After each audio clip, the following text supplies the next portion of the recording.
Hey guys, BJ Kissel with SB Nation and Arrowhead Pride with a video talking about the major changes that have gone on with the Kansas City Chiefs over the past few weeks. It's been less than 3 weeks since the Chiefs finished up their season against the Denver Broncos, and we've seen 5 major changes already. The first major change being in the organizational structure. CEO and Chairman Clark Hunt coming out and saying that the head coach will now directly report to him, as opposed to how it had been in the past where the head coach would report to the general manager, who would then report to Clark Hunt. So, new general manager John Dorsey and new head coach Andy Reid will both directly report to Clark Hunt. The next major change being new general manager John Dorsey, who comes over after spending the last couple of decades with the Green Bay Packers, a very successful organization. He spent 23 years in the NFL in player personnel, most of that time being with the Packers, although there was a short stint with the Seattle Seahawks when he followed Mike Holmgren before deciding to return to Green Bay after just one season. The next major change being with the coaching staff and the staff that Andy Reid has put together over the past couple of weeks. When you hear people around the NFL, talk about the staff he's put together, there's a lot of good things being said about it.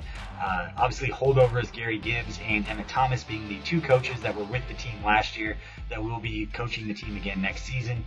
But when talking about the new hires, there are 3 guys that I've heard the most praise about as far as guys that Reid has hired, that being special teams coach Dave Toub, offensive coordinator Doug Peterson, and defensive line coach Tommy Brasher. Obviously, talking about the defense, it's another major change for the Chiefs going into next season in that new defensive coordinator Bob Sutton brings a one-gapping attack-style 3-4 defense. You're not going to see the same 2-gapping defense we saw under Romeo Crennel over the past few seasons. And that's a big change to the front 7 of the defense where the Chiefs have put quite a bit of investment in draft picks and money within the last few years.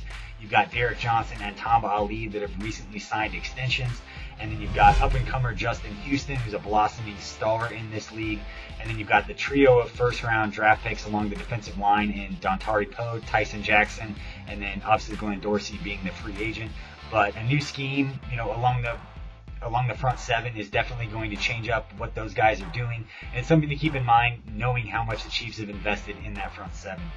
And then obviously with Andy Reid comes the West Coast offense, the philosophy of pass to set up the run as opposed to run to set up the pass that we've seen over the past few seasons and last year with Brian Daboll.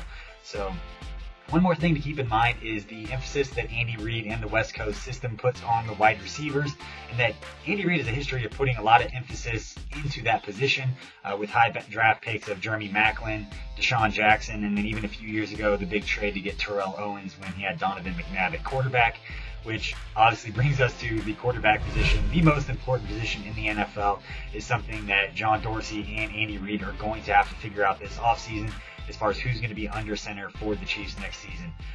But these are 5 major changes that we've seen from the Chiefs in a very short amount of time. I think Clark Hunt deserves a lot of credit for going out and taking care of this, getting these guys in position so they can start working together, get on the same page, and then start moving this organization forward.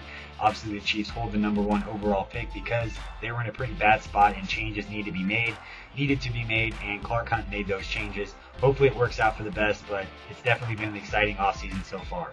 For Arrowhead Pride and SB Nation, I'm BJ Kissel.